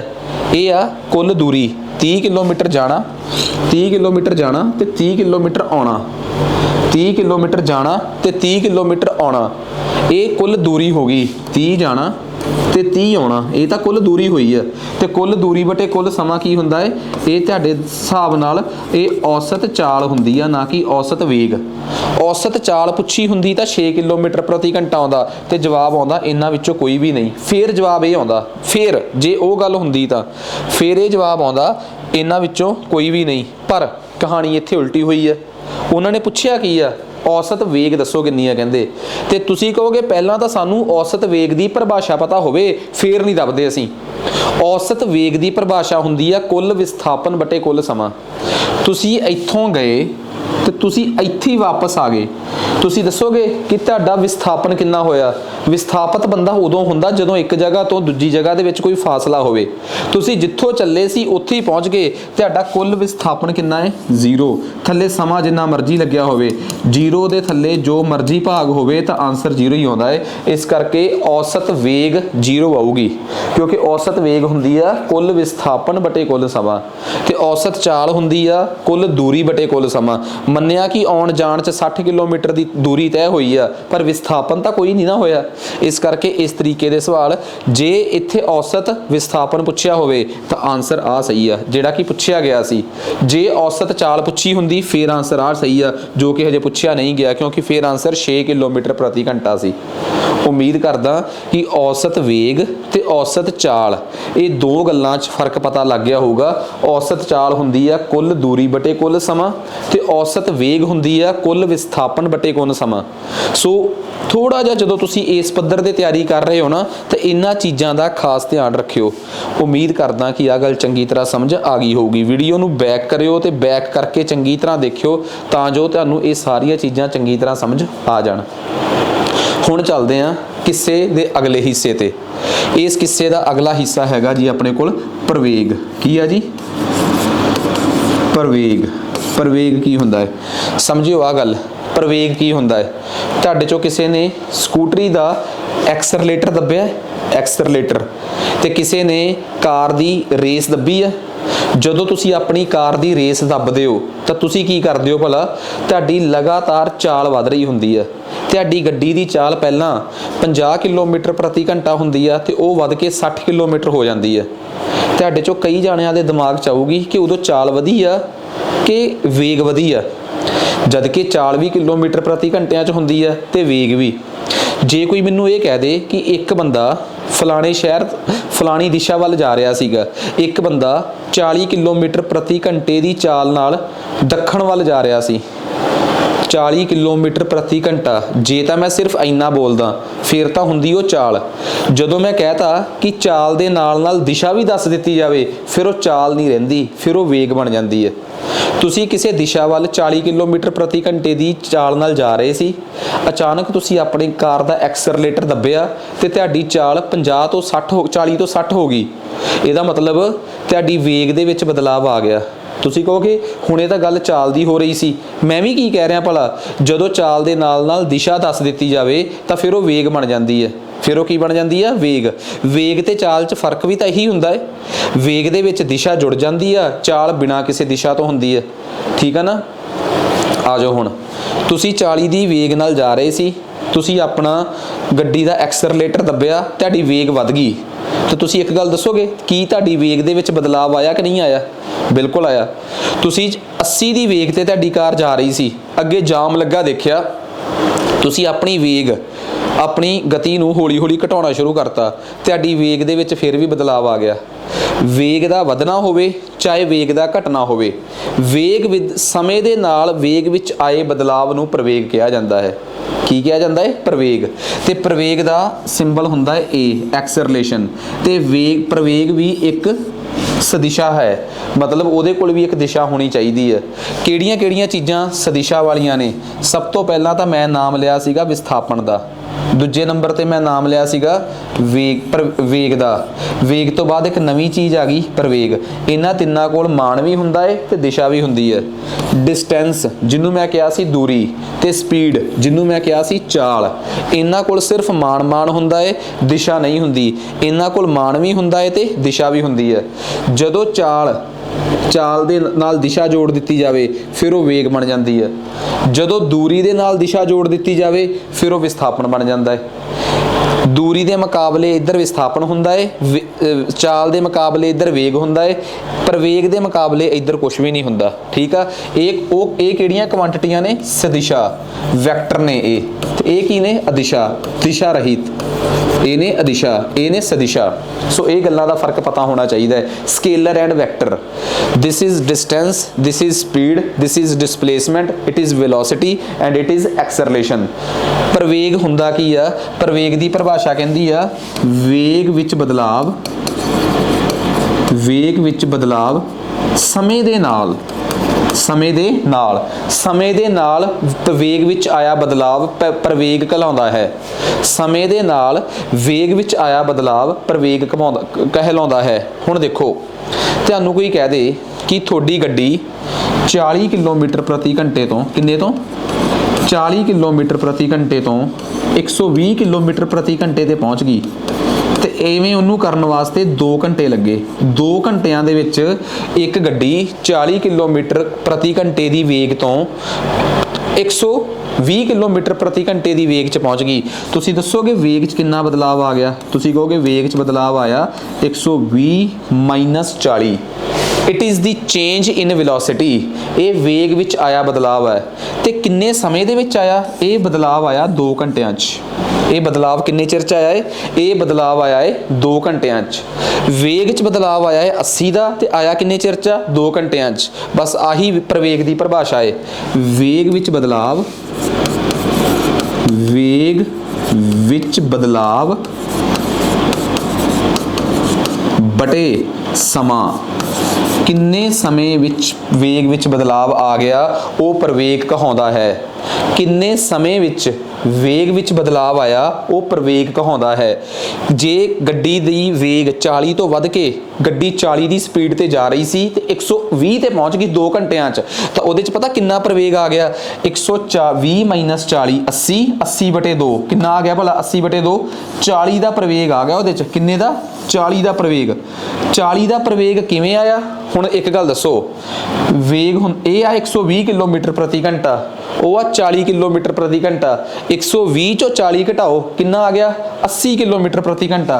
ਇਹਦਾ मतलब ਇਹਦੀ ਉੱਪਰਲੇ ਦੀ ਇਕਾਈ ਤਾਂ ਆਈ ਕਿਲੋਮੀਟਰ ਪ੍ਰਤੀ ਘੰਟਾ, ਥੱਲੇ ਸੀ 2 ਘੰਟੇ, ਇਹਦੀ ਇਕਾਈ ਆਈ ਘੰਟੇ। ਕਿਲੋਮੀਟਰ ਪ੍ਰਤੀ ਘੰਟੇ ਨੂੰ ਘੰਟੇ ਨਾਲ ਭਾਗ ਕਰ ਦੋ ਤਾਂ ਪ੍ਰਵੇਗ ਦੀ ਇਕਾਈ ਆਉਂਦੀ ਆ ਕਿਲੋਮੀਟਰ ਪ੍ਰਤੀ ਘੰਟੇ ਦਾ ਵਰਗ। जिथे किलोमीटर प्रति घंटे का वर्ग लिखा होवे ਇਹਦਾ मतलब वो पता ही लग जाता है कि वो प्रवेग दिता होया है। क्योंकि तुहाडे चों कईयां नूं यही नहीं पता लगता कि फलानी चीज़ वेग दिती आ, चाल दिती आ, दूरी दिती आ, प्रवेग दिती आ, वेग दिती आ मगरली इकाई तो ही पता लग जाता है। खैर इकाई तो की पता लगता है वो तो मैं बाद च दसदा, पर मैनूं एक गल दसो कि तुहानूं पता लग गया कि प्रवेग की हुंदा है? प्रवेग हुंदा है वेग विच आया बदलाव समय दे नाल। जिवें तुहानूं कोई कह दे इत्थों तक देख लिया, हुण तां मैं बहुत कुछ दसना, जिवें आ दसी ना गल, एवें तां हुण मैं नोट्स बनवाऊंगा तुहाडे ते वो चीज़ नोट्स दी अपनी कापी च लिखनी है तुसीं। जिवें तुहानूं किसी ने कहता कि एक गड्डी पहलां यू वेग नाल चल रही सी, तुसीं कहोगे यू ही क्यों लिखिया? तुसीं मैनूं कहोगे कि यू ही क्यों लिखिया? तुसीं मैनूं कहोगे यू ही क्यों लिखिया? यू इस करके लिखिया क्योंकि यू तो अगे आपां नूं कई चीज़ां दी समझ पैदा होनी है। तुहाडी गड्डी यू वेग नाल चल रही सी, फिर तुसीं की कीता? अपनी गड्डी दी वेग वधा के वी करती। किन्नी करती? वी। ते ये सारा कुछ करन च तुहानूं किन्ना टाइम लग्गिया? T time. तुसी अपनी गड्डी की गति नूं जां अपनी गड्डी की वेग नूं यू तो वधा के वी करता ते टी समय च कीता। दसो प्रवेग किन्नी आऊगी? प्रवेग का फार्मूला है कि तुहाडा प्रवेग वेग दे विच किन्ना बदलाव आ गया, ते बदलाव आया किन्ना है? पहला यू सी फिर वी सी, पहला 40 सी फिर 120 सी, 120 माइनस 40 यानी कि वी माइनस यू बटे समा टी। जे तुहानूं आ फार्मूला पता लग गया, किड्डा सौखा फार्मूला है कि प्रवेग का फार्मूला हुंदा है वेग विच बदलाव बटे समा। जिन्हों आ गल समझ आ गई ना, ये तो कुछ भी नहीं सी। तुहानूं पता आ गति वाला सारा चैप्टर इहदे आले दुआले खड़ा सीगा, आ गति गुति वाला सारा चैप्टर इहदे आले दुआले खड़ा है। सो इहदे बेस ते आपां न्यूमैरिकल्स करने आ, ठीक है, आपां उदाहरणां हल करनियां है। ते तुहाडे चों कईयां नूं लगदा कि कहानी पता नहीं की है, ठीक है। आ लो जी, आ सारा कुछ लिखता मैं तुहाडे सामने। हुण मैं जिन्ना हुण तक करिया उहनूं थोड़ा जिहा रिवाइज़ करावां की भला मैं हुण तक दस्सिया कि एक चीज़ हुंदी है एस, जिन्हों आपां की कहने आ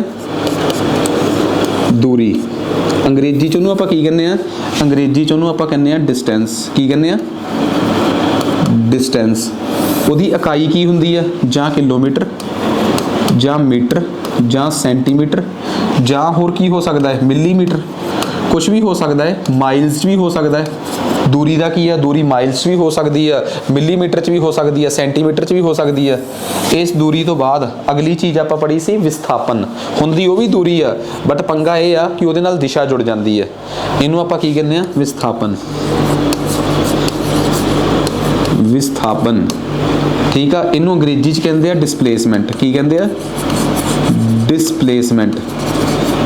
विस्थापन ते दूरी च कोई फर्क नहीं हुंदा इन्हां दीयां इकाइयां सेम हुंदियां बस इहदे कोल दिशा हुंदी है इस करके ये भी किलोमीटर च भी हो सकती है मीटर च भी हो सकती है सेंटीमीटर च भी मिलीमीटर च भी माइल्स भी जो मर्जी कह लो तुहाडे सामने ही है।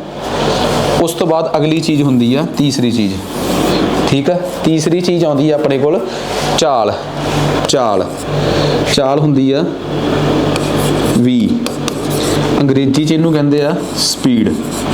ये बड़े ज़्यादातर हुंदी है किलोमीटर प्रति घंटिया जां मीटर पर सैकेंड जां किलोमीटर पर मिनट कुछ भी हो सकती है। हुण कई बारी सब तो मशहूर पता किहड़ी है ये सब तो मशहूर आ 1 किलोमीटर प्रति घंटा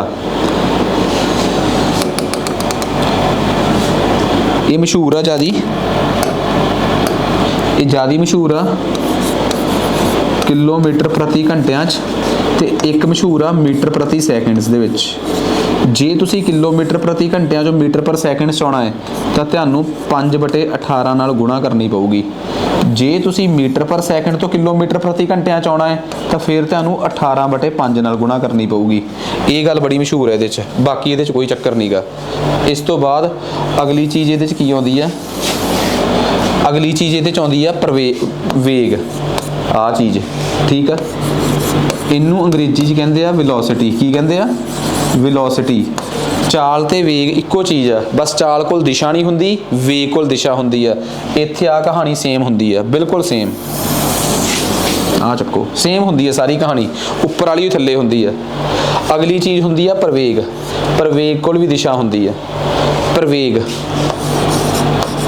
प्रवेग इनू अंग्रेजी च कहते हैं एक्सरलेशन की कहते हैं एक्सरलेशन। गड्डी नूं एक्सरलेट करना उहदी गति विच बदलाव करना उहदी स्पीड नूं वधाउणा जां घटाउणा। इहदी इकाई सब तो मशहूर हुंदी है मीटर पर सैकेंड स्केयर। किलोमीटर पर आर स्केयर भी हुंदी है बट ये मशहूर ज़्यादा इहदे करके है किलोमीटर मीटर पर सैकेंड स्केयर करके मीटर पर सैकेंड स्केयर करके मीटर प्रति सकिंट दा वर्ग मीटर प्रति सकिंट दा वर्ग इहदे करके ये ज़्यादा मशहूर आ टेबल बड़ा इंपॉर्टेंट आ कि दूरी की आ चाल की आ विस्थापन की आ वेग की आ प्रवेग की आ इन्हां सारियां दे आपसी संबंध नूं लैके जिहड़े फार्मूले ने वो आपां हुण बनावांगे ठीक है जी। आ टेबल लिख लिया हुण नैक्सट उस तो अगला इनू स्क्रीनशॉट ले लो इनू बनाओ इहदे ते मेहनत करो तो तुहाडे ही काम आऊगा ये चीज़। आ जाओ जी हुण हुण मैं इहदे नाल संबंधित तुहानूं फार्मूले लिखाउणे आ। जे किसी ने मैनूं कहता कि दसो जी औसत चाल वी दे पैर च एवरेज ये की होगा कुल दूरी बटे कुल समा कुल दूरी डी सॉरी तुहानूं पता कि मैं ETT वालियां वास्ते दूरी नूं S कहा जाता है। जे किसी ने कहता औसत वेग वेग का मतलब आ है कुल विस्थापन बटे कुल समा समय के उपर कदे भी बार नहीं पैंदा क्योंकि इसकी कोई दिशा नहीं हुंदी समय की कोई दिशा नहीं। ये तो पता नहीं कहण वाले उही कह दिंदे आ कि मेरा समा चंगा चलदा है। जदों असीं समय नूं चंगा जां माड़ा कहण लग पईए ना इहदा मतलब असीं भौतिक विग्यान तो दूर हो गए। भौतिक विग्यान कहंदी है समय की कोई दिशा नहीं हुंदी ना चंगी ना माड़ी सब साडे दिमाग की खेड है ठीक है। असीं अपने दिमाग नूं सैट कर लीए तो समा चंगा है असीं अपने दिमाग नूं सैट ना कर सकीए तो समा माड़ा है। हाँ ये हुंदा है कि कोई समा असीं संघर्ष वध करते हैं जिंदगी नाल कई वारी संघर्ष घट जाता है कई वारी असीं थक जाते हैं समा उवें दा उवें रहिंदा है समय नहीं उवें रहना है सिर्फ साडे च ही कुछ ना कुछ मनोविग्यानिक बदलाव आ जाते हैं जिहदे करके असीं ट्रैक तो उतर जाते हैं। तो औसत गति सॉरी औसत चाल ते औसत ਵੇਗ। ਫਿਰ ਮੈਂ ਇਹ ਵੀ ਦੱਸਿਆ ਸੀ ਕਿ ਪ੍ਰਵੇਗ ਦਾ ਮਤਲਬ ਹੁੰਦਾ ਹੈ ਵੇਗ ਵਿੱਚ ਬਦਲਾਵ। ਜੇ ਕਿਸੇ ਨੇ ਵੇਗ ਨੂੰ u ਤੋਂ v ਕਰਤਾ ਤਾਂ ਉਹਦੇ ਵਿੱਚ ਵੇਗ 'ਚ ਆਇਆ ਬਦਲਾਵ ਆ ਹੁੰਦਾ ਹੈ। ਠੀਕ ਹੈ ਜੀ। ਹੁਣ ਇਹ ਵੀ ਗੱਲ ਸਾਨੂੰ ਚੰਗੀ ਤਰ੍ਹਾਂ ਪਤਾ ਹੈ। ਠੀਕ ਹੈ। ਵੈਸੇ ਪਤਾ ਕੀ ਹੁੰਦਾ ਹੈ, ਹੁਣ ਜਦੋਂ ਤੁਸੀਂ ਮੈਨੂੰ ਕਹੋਗੇ ਕਿ ਜੇ ਆ ਵੇਗ ਆ, ਜੇਕਰ ਆ ਫਾਰਮੂਲਾ ਵੇਗ ਦਾ ਹੈ, ਫਿਰ ਇਹਦੇ ਤੇ ਮੈਂ ਐਵੇਂ ਕਿਉਂ ਨਹੀਂ ਪਾਇਆ, ਇਹਦੇ ਤੇ ਮੈਂ ਐਵੇਂ ਕਿਉਂ ਨਹੀਂ ਪਾਇਆ, ਇਹਦੇ ਤੇ ਮੈਂ ਐਵੇਂ ਕਿਉਂ ਨਹੀਂ ਪਾਇਆ, ਜਦ ਕਿ ਮੈਨੂੰ ਕਾਇਦੇ ਨਾਲ ਪਾਉਣਾ ਚਾਹੀਦਾ ਹੈ। ਕਿਉਂਕਿ ਜੇ ਵੇਗ ਦੀ ਹੀ ਗੱਲ ਹੋ ਰਹੀ ਆ ਤਾਂ ਫਿਰ ਵੇਗ, ਇਹ ਤਾਂ ਫਿਰ ਵੇਗ ਰਹੀ ਨਹੀਂ। ਅਸਲ 'ਚ ਪਤਾ ਕੀ ਆ, 9ਵੀਂ ਕਲਾਸ ਤੱਕ ਬਾਹਲਾ ਚੱਕਰ ਨਹੀਂ ਪੈਂਦਾ। ਤੁਸੀਂ ਕਹੋਗੇ ਕਿਉਂ ਨਹੀਂ ਪੈਂਦਾ ਬਈ? 9ਵੀਂ ਕਲਾਸ ਤੱਕ ਸਾਡੀ ਗੱਡੀ ਸਿੱਧੀ ਜਾਣੀ ਆ, ਤੇ ਜਦੋਂ ਤੁਹਾਡੀ ਗੱਡੀ ਸਿੱਧੀ ਜਾਣੀ ਆ ਤਾਂ ਤੁਹਾਨੂੰ ਦਿਸ਼ਾ ਦਾ ਚੱਕਰ ਪੈਣਾ ਹੀ ਨਹੀਂ। ਦਿਸ਼ਾ ਦਾ ਚੱਕਰ ਤੇ ਉਦੋਂ ਪੈਂਦਾ ਜਦੋਂ ਗੱਡੀ ਜਾਂਦੀ ਜਾਂਦੀ ਮੁੜ ਜੇ, ਫਿਰ ਚੱਕਰ ਪੈਂਦਾ ਕਿ ਦਿਸ਼ਾ ਬਦਲ ਗਈ। ਜਦੋਂ ਕਿਸੇ ਗੱਡੀ ਨੇ ਸਿੱਧੀ ਦਿਸ਼ਾ 'ਚ ਜਾਣਾ ਹੈ, ਫਿਰ ਉਹੀ ਵੇਗ ਆ, ਉਹੀ ਚਾਲ ਆ। ਕਿਉਂਕਿ ਆਪਾਂ ਕਹਿੰਦੇ ਆ ਕਿ ਵੇਗ ਦੇ ਵਿੱਚ ਦੋ ਚੀਜ਼ਾਂ ਹੁੰਦੀਆਂ ਹੈ, ਚਾਲ ਤਾਂ ਹੁੰਦੀ ਉਹਦੀ, ਸਪੀਡ ਤਾਂ ਹੁੰਦੀ ਆ, ਨਾਲ ਦਿਸ਼ਾ ਵੀ ਬਦਲ ਜੇ ਤਾਂ ਚੱਕਰ ਪੈ ਜਾਂਦਾ ਹੈ। ਸਿੱਧੀ ਲਾਈਨ ਦੇ ਵਿੱਚ ਦਿਸ਼ਾ ਦਾ ਕੋਈ ਚੱਕਰ ਹੀ ਨਹੀਂ ਪੈਂਦਾ। ਇਸੇ ਕਰਕੇ ਆਪਾਂ ਨੂੰ ਪਤਾ ਹੈ ਕਿ ਇਹ ਸਿੱਧੀ ਰੇਖਾ, ਸਰਲ ਰੇਖਾ ਦੇ ਉੱਪਰ ਗਤੀ ਦਾ ਇਹ ਚੈਪਟਰ ਹੈ। ਇਸ ਕਰਕੇ ਸਰਲ ਰੇਖਾ ਦੇ ਉੱਪਰ ਕੋਈ ਚੱਕਰ ਨਹੀਂ ਪੈਂਦਾ। 9ਵੀਂ ਕਲਾਸ ਦੇ ਭੌਤਿਕ ਵਿਗਿਆਨ ਦੇ ਯਾਨੀ ਕਿ ਫਿਜ਼ਿਕਸ ਦੇ ਵਿੱਚ ਸਪੀਡ ਜਿਹਨੂੰ ਆਪਾਂ ਕਹਿੰਦੇ ਆ ਚਾਲ, ਤੇ ਵੇਗ ਜਿਹਨੂੰ ਆਪਾਂ ਕਹਿੰਦੇ ਆ ਵੈਲੋਸਿਟੀ, ਇਹਨਾਂ 'ਚ ਕੋਈ ਬਹੁਤਾ ਫਰਕ ਨਹੀਂ ਮੰਨਿਆ ਜਾਂਦਾ। ਸਿਰਫ ਇੱਕ ਵਾਰ ਸਮਝਾ ਜ਼ਰੂਰ ਦਿੱਤਾ ਜਾਂਦਾ ਹੈ, ਪਰ ਜਦੋਂ ਅਸੀਂ ਸਵਾਲ ਕੱਢਣ ਤੇ ਆਉਂਦੇ ਆ, ਭਾਵੇਂ ਤੁਸੀਂ ਚਾਲ ਦਾ ਫਾਰਮੂਲਾ ਲਾ ਲਓ, ਭਾਵੇਂ ਵੇਗ ਦਾ ਲਾ ਲਓ, ਕੋਈ ਫਰਕ ਨਹੀਂ ਪੈਣਾ। ਕਿਉਂਕਿ ਮੈਨੂੰ ਇੱਕ ਗੱਲ ਦੱਸੋ, ਜੇ ਕਿਸੇ ਨੇ ਕਹਿਤਾ ਕਿ ਇੱਕ ਬੰਦਾ ਸਿੱਧਾ 8 ਕਿਲੋਮੀਟਰ ਗਿਆ, ਉਸ ਤੋਂ ਬਾਅਦ ਉਹ ਸਿੱਧਾ ਅੱਗੇ 2 ਕਿਲੋਮੀਟਰ ਹੋਰ ਗਿਆ, ਦੱਸੋ ਪਹਿਲਾਂ ਉਹ 1 ਘੰਟੇ 'ਚ ਗਿਆ, ਫਿਰ ਅਗਲੇ ਵਾਸਤੇ ਵੀ ਉਹਨੂੰ 2 ਘੰਟੇ ਲੱਗ ਗਏ। ਤੁਸੀਂ ਕਹੋਗੇ ਐਵੇਂ ਕਿਉਂ ਲੱਗੇ? ਲੱਗੇ ਤਾਂ ਲੱਗੇ ਭਈ, ਚਾਹੇ ਤੁਸੀਂ ਇੱਥੋਂ ਉਹਦੀ ਗਤੀ ਕੱਢ ਲਓ, ਆਹ ਕੱਢ ਲਓ, ਚਾਲ ਕੱਢ ਲਓ, ਤਾਂ ਵੀ ਕੁੱਲ ਦੂਰੀ ਬਟੇ ਕੁੱਲ ਸਮਾਂ। ਤੇ ਜੇ ਤੁਸੀਂ ਇੱਥੋਂ ਵੇਗ ਕੱਢੋਗੇ, ਕੁੱਲ ਇੱਥੋਂ ਲੈ ਕੇ ਇੱਥੋਂ ਤੱਕ ਵਿਸਥਾਪਨ ਕਿੰਨਾ ਹੋਇਆ? 10 ਬਟੇ 3। ਕਿਉਂਕਿ ਜਦੋਂ ਸਿੱਧੀ ਰੇਖਾ 'ਚ ਸਿੱਧੇ ਜਾਣਾ ਹੋਵੇ, ਉਦੋਂ ਨਾ ਤਾਂ ਦੂਰੀ ਦਾ ਫਰਕ ਪੈਂਦਾ, ਨਾ ਵਿਸਥਾਪਨ ਦਾ। ਤੇ ਜੇ ਦੂਰੀ ਤੇ ਵਿਸਥਾਪਨ 'ਚ ਫਰਕ ਨਹੀਂ ਪਿਆ, ਫਿਰ ਚਾਲ ਤੇ ਵੇਗ 'ਚ ਵੀ ਫਰਕ ਨਹੀਂ ਪੈਂਦਾ। ਇਸ ਕਰਕੇ ਸਾਡੇ ਫਾਰਮੂਲੇ ਮਿਸਮੈਚ ਹੋ ਜਾਂਦੇ ਆ, ਕੋਈ ਰੌਲਾ ਨਹੀਂ ਪੈਂਦਾ ਇੱਥੇ। ਸੋ ਇਹ ਤਾਂ ਉਮੀਦ ਕਰਦਾ ਕਿ ਇਹ ਗੱਲ ਤੁਹਾਨੂੰ ਚੰਗੀ ਤਰ੍ਹਾਂ ਸਮਝ ਆ ਗਈ ਹੋਊਗੀ। ਠੀਕ ਹੈ ਜੀ। ਸੋ ਨੈਕਸਟ ਹੁਣ ਆਪਾਂ ਚੱਲਦੇ ਹਾਂ ਜੀ ਅੱਗੇ। ਆਹ ਫਾਰਮੂਲਾ ਸਾਨੂੰ ਪਤਾ ਲੱਗ ਗਿਆ, ਠੀਕ ਹੈ। ਤੇ ਸਾਨੂੰ ਇਹ ਵੀ ਪਤਾ ਆਹ ਚੀਜ਼ ਸਾਨੂੰ ਚੰਗੀ ਤਰ੍ਹਾਂ ਪਤਾ ਲੱਗ ਗਈ ਕਿ ਬਈ A ਬਰਾਬਰ ਹੈ ਵੇਗ ਵਿੱਚ ਬਦਲਾਵ ਬਟੇ ਸਮਾਂ। T ਇੱਧਰ ਜਾ ਕੇ ਗੁਣਾ ਹੋ ਜਾਊਗਾ, ਜਿਹੜੀ ਚੀਜ਼ ਉੱਧਰ ਭਾਗ 'ਚ ਹੋਵੇ ਇੱਧਰ ਜਾ ਕੇ ਗੁਣਾ ਹੋ ਜਾਂਦੀ ਹੈ। ਇਸ ਕਰਕੇ A ਗੁਣਾ T ਬਰਾਬਰ ਹੈ V ਮਾਈਨਸ U। ਜਿਹੜੀ ਚੀਜ਼ ਮਾਈਨਸ ਦੀ ਹੋਵੇ ਉਹ ਇੱਧਰ ਜਾ ਕੇ ਪਲੱਸ ਹੋ ਜਾਂਦੀ ਹੈ। ਇਹ ਹੋ ਗਿਆ V is equal to AT plus U, minus ਦਾ U ਇੱਧਰ ਜਾ ਕੇ ਪਲੱਸ। ਹੁਣ ਇਸ ਚੀਜ਼ ਨੂੰ ਥੋੜਾ ਜਿਹਾ ਸੋਹਣਾ ਕਰਕੇ ਲਿਖਣ ਦਾ ਮਤਲਬ ਕੀ ਹੈ ਕਿ V ਬਰਾਬਰ ਹੈ U ਪਲੱਸ A ਗੁਣਾ T। ਬਸ ਆਹ ਫਾਰਮੂਲਾ ਯਾਦ ਰੱਖਿਓ। ਤੁਸੀਂ ਕਹੋਗੇ ਇੱਥੇ U ਕੀ ਸੀ? U ਸੀ ਸ਼ੁਰੂ ਵਾਲੀ ਸਥਿਤੀ ਵਿੱਚ ਗਤੀ, ਤੇ V ਕੀ ਸੀ? ਬਾਅਦ ਵਾਲੀ ਗਤੀ। ਆਪਾਂ ਕਿਹਾ ਸੀ ਨਾ ਕਿ ਸ਼ੁਰੂ 'ਚ ਇੱਕ ਕਾਰ ਦੀ ਗਤੀ U ਸੀਗੀ ਤੇ ਉਹ ਵੱਧ ਕੇ V ਹੋ ਗਈ। ਪਹਿਲਾਂ ਗਤੀ ਕਿੰਨੀ ਸੀਗੀ? U, ਤੇ ਫਿਰ ਵੱਧ ਕੇ ਕਿੰਨੀ ਹੋ ਗਈ? V। ਦੱਸੋ ਪ੍ਰਵੇਗ ਕਿੰਨਾ ਹੋਊਗਾ? ਵੇਗ ਵਿੱਚ ਬਦਲਾਵ ਬਟੇ ਸਮਾਂ। ਹੁਣ ਤੁਸੀਂ ਕਹੋਗੇ ਕਿ ਯਾਦ ਆ ਗਿਆ ਸਾਨੂੰ। ਯਾਦ ਆਈ ਗਿਆ ਤੁਹਾਨੂੰ ਯਾਦ ਆ ਗਿਆ, ਠੀਕ ਹੈ। ਤੁਹਾਨੂੰ ਕੀ ਯਾਦ ਆਇਆ? ਠੀਕ ਆ, ਤੁਹਾਨੂੰ ਯਾਦ ਆ ਗਿਆ ਕਿ ਬਈ V ਵਾਸਤੇ ਕਹਿਣਾ ਹੁਣ ਵਾਲੀ ਵੇਗ ਤੇ U ਕਹਿਣਾ ਸ਼ੁਰੂ ਵਾਲੀ ਵੇਗ। A ਕੀ ਆ? ਪ੍ਰਵੇਗ। T ਕਿੰਨਾ ਸਮਾਂ ਲੱਗਿਆ। ਆਹ ਫਾਰਮੂਲਾ ਹੁੰਦਾ ਜਿਹੜਾ ਅਕਸਰ ਬੜੇ ਬੱਚਿਆਂ ਨੂੰ ਭੁੱਲ ਜਾਂਦਾ ਹੈ, ਭੁੱਲ ਹੀ ਜਾਂਦਾ ਹੈ। ਕੋਈ ਸੋਚਦਾ ਹੀ ਨਹੀਂ ਕਿ ਹਾਂ ਯਾਰ ਮਤਲਬ ਕਿ ਇਹਨੂੰ ਕਿਵੇਂ ਡਰਾਈਵ ਕਰਿਆ ਹੋਊਗਾ, ਕਿਵੇਂ ਕਰਿਆ ਹੋਊਗਾ, ਕੀ ਹਿਸਾਬ ਕਿਤਾਬ ਹੋਇਆ ਹੋਊਗਾ। ਉਹ ਸੋ ਆਹ ਚੀਜ਼ ਹੁੰਦੀ ਹੈ ਆਪਣੇ ਕੋਲ, ਠੀਕ ਹੈ ਜੀ। ਸੋ ਇਹ ਵੀ ਗੱਲ ਆਪਾਂ ਨੂੰ ਚੰਗੀ ਤਰ੍ਹਾਂ ਪਤਾ ਲੱਗ ਗਈ। ਨੈਕਸਟ ਉਸ ਤੋਂ ਬਾਅਦ ਇਹ ਫਾਰਮੂਲੇ ਮੈਂ ਬਾਅਦ 'ਚ ਯਾਦ ਕਰਾਉਣੇ ਆ, ਹਜੇ ਤਾਂ ਮੈਂ ਡਰਾਈਵ ਕਰਾ ਰਿਹਾ।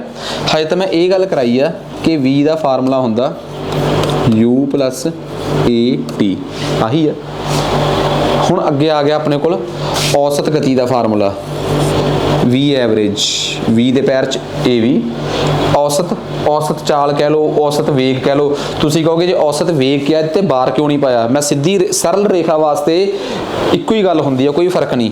ਇਹ ਕਹਿੰਦੇ ਜੀ ਔਸਤ ਵੇਗ ਦਾ ਫਾਰਮੂਲਾ ਹੁੰਦਾ ਹੈ ਸ਼ੁਰੂ ਵਾਲੀ ਵੇਗ ਤੇ ਬਾਅਦ ਵਾਲੀ ਵੇਗ ਬਟੇ 2, ਜਿਹਨੂੰ ਆਪਾਂ ਔਸਤ ਦਾ ਆਮ ਫਾਰਮੂਲਾ ਕਹਿ ਦਿੰਦੇ ਆ। ਸ਼ੁਰੂ ਵਾਲੀ ਵੇਗ प्लस बाद वाली वेग बटे 2 यही आ एवरेज कढ़नी। तुसी कहोगे मैनू औसत वेग का फार्मूला पता है की भला, कुल दूरी बटे समा। तुसी कहोगे मैनू पता है कि औसत वेग का फार्मूला की है, कुल दूरी बटे समा। ठीक है भी पता होना तुहानू, कुल दूरी बटे समा, कुल दूरी S बटे समा T। तुसी कहोगे आ करी की जांदा है, U प्लस V, V की वैल्यू मैं उपर कड्डी हुई है, V की वैल्यू मैं कड्डी है U प्लस AT बटे 2। ठीक है जी। तुसी कहोगे आ की है पता नहीं, U प्लस U कितना होंदा है 2U, 2U plus A Guna T बटे 2। ये किहदे बराबर आ गया S बटे T। ਜਿਹੜਾ ਆ ਵਾਲਾ T ਆ ਇਹ ਪਰਲੇ ਪਾਸੇ ਜਾ ਕੇ ਗੁਣਾ ਹੋ ਗਿਆ, ਪਰਲੇ ਇੱਧਰ ਡਿਵਾਈਡ ਹੋ ਰਿਹਾ ਸੀ, ਉਧਰ ਜਾ ਕੇ ਗੁਣਾ ਹੋ ਗਿਆ। ਪਹਿਲਾਂ 2U ਨਾਲ ਗੁਣਾ ਹੋਇਆ 2U T ਪਲੱਸ ਫਿਰ A T ਦੇ ਨਾਲ T ਗੁਣਾ T, T ਦਾ ਸਕੁਅਰ। ਤੇ ਤੁਹਾਨੂੰ ਇੱਕ ਗੱਲ ਪਤਾ ਹੋਣੀ ਚਾਹੀਦੀ ਹੈ, ਇਹ ਮੈਥ ਦਾ ਰੂਲ ਆ ਆਪਣੇ ਕੋਲ ਪਤਾ ਕਿੰਨਾ ਹੈ, ਮੰਨ ਲਓ 10 ਆਪਣੇ ਕੋਲ ਮੰਨ ਲਓ ਆਪਣੇ ਕੋਲ 10 प्लस 12 बटे 2 होवे, 10 प्लस 12 बटे 2 होवे मान लो। तो तुहानू पता 10 प्लस 12 कितना होंदा है 22, तो 22 बटे 2 कितना होंदा है 11। इनू आपां एक तरीके नाल होर कर सकते हैं, 10 के थल्ले 2 नू अड्ड कर लो, 12 के थल्ले 2 नू अड्ड कर लो, तो 10 बटे 2 5, 12 बटे 2 6, तो 5 प्लस 6 11। आह गल पल्ले पै गई सारिਆਂ ते। तुसीं कहोगे इन्ना टाइम क्यों खराब किया, जे आ चीज़ 2 एवें आ तो ये 2 दोवें पासे अड्ड अड्ड भी हो सकता है, ये मैथ का रूल आ। 2 नाल 2 कट्टिया गया, ये बन गया U T, इत्थे कुछ भी नहीं सी कट्टिया गया, अद्धा बाहर आ गया, हाफ गुणा A T स्केयर। आ चक्को जी, ये दूजा फार्मूला आ गया। मैं फार्मूले ड्राइव कर रहा जिहड़े कि तुहाडे पेपर च नहीं पुछे जाने। ठीक है, विस्थापन का UT दे नाल संबंध। ठीक है, तुसीं कहोगे फार्मूले कित्थे काम आउणगे, आ जिन्ने तुहाडे पेपरां 'च सवाल आउंदे आ वो सारे इन्हां फार्मूलिਆਂ नाल संबंधित हुंदे आ। ते आ सारे फार्मूले तुसीं टेंशन ना लओ, मैं सारे फार्मूले कनकलूड करने आ, हजे तो मैं ड्राइव करा रहा।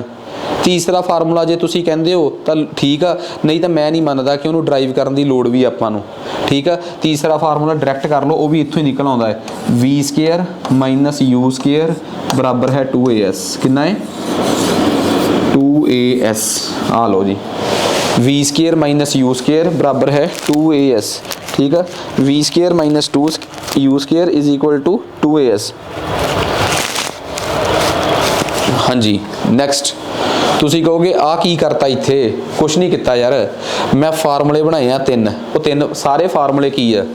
हुण मैं सारे फार्मूले लिखण लगा एक जगह ते, कहंदे V का फार्मूला है कुल दूरी बटे समा, पता लग ही गया। पर वेग का फार्मूला है वेग विच बदलाव बटे समा, इत्थों ही एक फार्मूला निकल के आया सीगा, V बराबर है U प्लस AT। U ते A ते T की है, U आ शुरू विच गति, शुरू वाली गति, A की है प्रवेग, V होण वाली गति, होण वाली स्पीड, ते T समा, एक आ S। तुसीं किन्ना समा तय, किन्नी दूरी तय की, S का मतलब हुंदा किन्नी दूरी तय की, UT plus half A T square. ठीक है, एक फार्मूला भी हुंदा है बाद वाली चाल माइनस शुरू वाली चाल, इन्हां दोवां दे स्केयर आपस च घटाओ, 2 गुणा प्रवेग गुणा S। तुसीं कहोगे हुण तुसीं S नूं विस्थापन कहना बंद ही करता, वो जदों आपां सीधी रेखा ते चल रहे होईए ना तो फिर वो दूरी ते विस्थापन इक्को गल हो जाते हैं, दूरी ते विस्थापन, क्योंकि जिन्ना जो तुसीं सीधा ही जाना, जिन्नी तुसीं दूरी तय करोगे उन्ना विस्थापन, इस करके तुहाडी चाल ते वेग भी इक्को ही हो जाती है। फिर जो तुसीं सीधा ही जा रहे हो, तुसीं इत्थों जाके इत्थे पहुँचो, तुसीं इत्थों जाके इत्थे पहुँचो, तो मैंने एक गल दसोगे जिन्नी तुसीं दूरी तय की उन्ना ही तुहाडा शुरू तो लैके हुण तक विस्थापन होया है। इस करके इहदे चक्करां च पैण दी लोड़ नहीं, आ फार्मूले याद करने आ, ते एक आ भी याद कर लिओ कि औसत वेग बराबर है शुरू वाली वेग अखीर वाली वेग बटे 2, ये औसत वेग का फार्मूला है। आ 5 फार्मूलिਆਂ ਦੇ बेस ते तुहाडे सवाल निकलने आ। ठीक है ना, सो इस गल का ध्यान रखना बहुत जरूरी है कि पेपर दे विच इन्हां दे आधार ते सवाल आउणगे। हुण आपां अपने ऑब्जैक्टिव टाइप सवाल जिहड़े कि इन्हां दे आधार ते बनदे आ, वो सवाल तुसीं मैनूं हुण कढ के देने आ। देखो जी, मैं कल जो शीट कराई तो शीट कराउण तो पहलां, क्योंकि कल नूं इस जगह ते MCQs की शीट ओपन होगी, MCQs ਦੀ ਸ਼ੀਟ ਓਪਨ ਹੋਊਗੀ ਤਾਂ ਜੋ ਤੁਹਾਨੂੰ ਉਹਦੇ ਸਵਾਲ ਜਿਹੜੇ ਆ ਜੀ ਉਹ ਆਉਂਦੇ ਹੋਣ।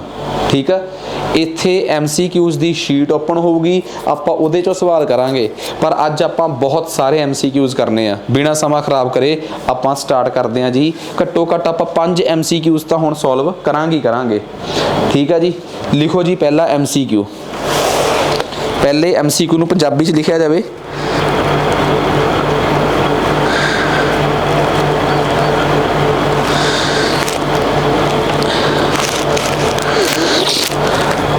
ਹਾਂਜੀ,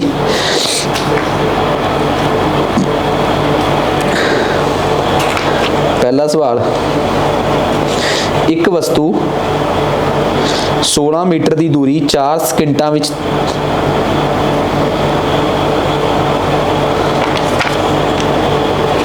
ਇੱਕ ਵਸਤੂ 16 ਮੀਟਰ ਦੀ ਦੂਰੀ 4 ਸਕਿੰਟਾਂ ਵਿੱਚ ਅਤੇ ਫਿਰ ਦੁਬਾਰਾ 16 ਕਿਲੋਮੀਟਰ ਦੀ ਦੂਰੀ 2 ਸਕਿੰਟਾਂ ਵਿੱਚ ਤੈਅ ਕਰਦੀ ਹੈ। ਵਸਤੂ ਦੀ ਔਸਤ ਚਾਲ ਪਤਾ ਕਰੋ। ਵਸਤੂ ਦੀ ਔਸਤ ਚਾਲ ਪਤਾ ਕਰੋ। ਇੱਕ ਵਸਤੂ 16 ਮੀਟਰ ਦੀ ਦੂਰੀ 4 ਸਕਿੰਟਾਂ ਵਿੱਚ ਤੇ ਫਿਰ ਦੁਬਾਰਾ 16 ਮੀਟਰ ਦੀ ਦੂਰੀ 2 ਸਕਿੰਟਾਂ ਵਿੱਚ ਤੈਅ ਕਰਦੀ ਹੈ। ਵਸਤੂ ਦੀ ਔਸਤ ਚਾਲ ਪਤਾ ਕਰੋ। ਪਹਿਲਾ ਆਪਸ਼ਨ ਆ 4 ਮੀਟਰ ਪਰ ਸੈਕਿੰਡ, ਦੂਜਾ ਆਪਸ਼ਨ ਆ 8 ਮੀਟਰ ਪਰ ਸੈਕਿੰਡ, ਤੀਜਾ ਆਪਸ਼ਨ 12 ਮੀਟਰ ਪਰ ਸੈਕਿੰਡ ਤੇ ਚੌਥਾ ਆਪਸ਼ਨ 5.3 ਮੀਟਰ ਪਰ ਸੈਕਿੰਡ। ਚੌਥਾ ਆਪਸ਼ਨ ਆ 5.3 ਮੀਟਰ ਪਰ ਸੈਕਿੰਡ। ਹਾਂ ਜੋ ਜੀ, ਵੀਡੀਓ ਨੂੰ ਰੋਕ ਲਓ ਤੇ ਚਾਰ ਆਪਸ਼ਨਸ ਚੋਂ ਦੇਖੋ ਤੁਹਾਡਾ ਕਿਹੜਾ ਸਹੀ ਜਵਾਬ ਬਣ ਰਿਹਾ ਹੈ। ਹੁਣ ਆ ਜਾਓ, ਤੁਹਾਨੂੰ ਪਤਾ ਹੈ ਕਿ ਉਹਨਾਂ ਨੇ ਪੁੱਛਿਆ ਔਸਤ ਚਾਲ, ਇਹੀ ਪੁੱਛਿਆ, ਮੈਂ ਕਨਫਰਮ ਕਰ ਲਾਂ। ਉਹਨਾਂ ਨੇ ਪੁੱਛਿਆ ਹੈ ਔਸਤ ਚਾਲ, ਕਿ ਔਸਤ ਚਾਲ ਕਿੰਨੀ ਆਊਗੀ।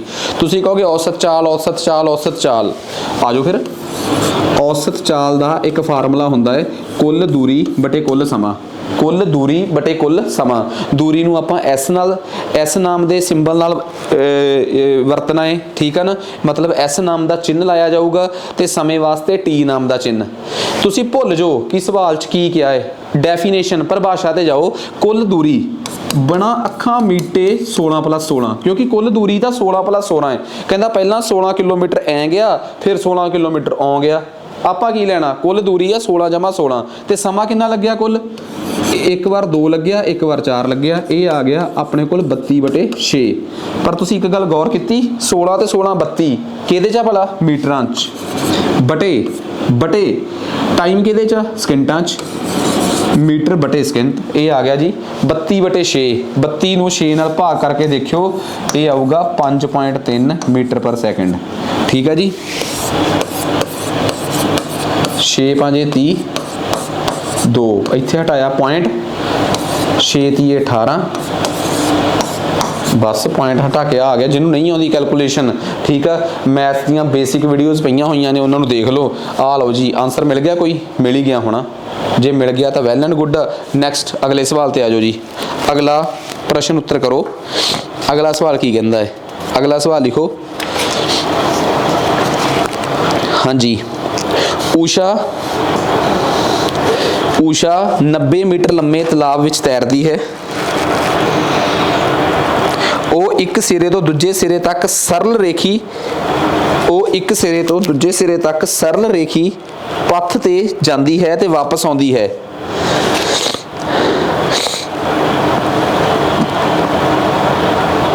ਇਸ ਦੌਰਾਨ ਉਹ ਕੁੱਲ 180 ਮੀਟਰ ਇਸ ਦੌਰਾਨ ਉਹ ਕੁੱਲ 180 ਮੀਟਰ ਦੀ ਦੂਰੀ 1 ਮਿੰਟ ਵਿੱਚ ਤੈਅ ਕਰਦੀ ਹੈ। 1 ਮੀਟਰ ਦੀ ਦੂਰੀ 180 ਮੀਟਰ ਦੀ ਦੂਰੀ 1 ਮਿੰਟ ਵਿੱਚ ਤੈਅ ਕਰਦੀ ਹੈ। ਉਸ ਦੀ ਔਸਤ ਵੇਗ ਦਾ ਗਿਆਤ ਕਰੋ। ਉਸ ਦੀ ਔਸਤ ਵੇਗ ਦਾ ਗਿਆਤ ਕਰੋ। ਲਿਖੋ ਚਾਰ ਆਪਸ਼ਨਸ। ਪਹਿਲੀ ਆਪਸ਼ਨ 180 ਮੀਟਰ ਪ੍ਰਤੀ ਸਕਿੰਟ, 180 ਮੀਟਰ ਪ੍ਰਤੀ ਸਕਿੰਟ। ਦੂਜੀ ਆਪਸ਼ਨ 60 ਮੀਟਰ ਪ੍ਰਤੀ ਸਕਿੰਟ। ਤੀਜੀ ਆਪਸ਼ਨ 3 ਮੀਟਰ ਪ੍ਰਤੀ ਸਕਿੰਟ, 3 ਮੀਟਰ ਪ੍ਰਤੀ ਸਕਿੰਟ। ਤੇ ਚੌਥੀ ਆਪਸ਼ਨ ਹੈ ਇਹਨਾਂ ਵਿੱਚੋਂ ਕੋਈ ਵੀ ਨਹੀਂ। ਚੌਥੀ ਆਪਸ਼ਨ ਆ ਇਹਨਾਂ ਵਿੱਚੋਂ ਕੋਈ ਵੀ ਨਹੀਂ।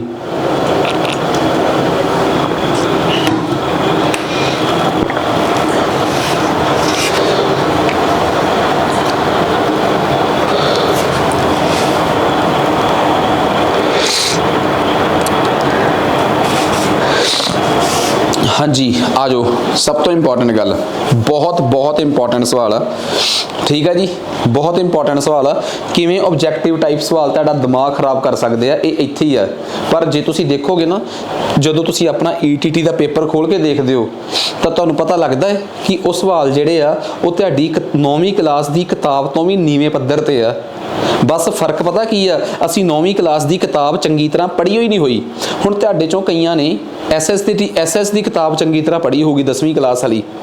ਤੁਸੀਂ ਕਹੋਗੇ SS ਦਾ ਪੇਪਰ ਤਾਂ ਸਾਰਾ ਕਿਤਾਬ ਦੇ ਵਿੱਚੋਂ ਹੀ ਸੀ। ਉਹ ਬਈ ਪੇਪਰ ਸਾਰਾ 9ਵੀਂ ਤੇ 10ਵੀਂ ਦੀ ਕਿਤਾਬ ਦੇ ਵਿੱਚੋਂ ਹੀ ਛਪਣਾ ਹੈ। ਉਹਦੇ ਵਾਸਤੇ ਕਈ ਵਾਰੀ ਕੋਈ ਮੈਨੂੰ ਪੁੱਛਦਾ ਹੁੰਦਾ ਕਿ ਤੁਸੀਂ ETT ਦੇ ਨੋਟਸ ਤਿਆਰ ਕੀਤੇ ਆ।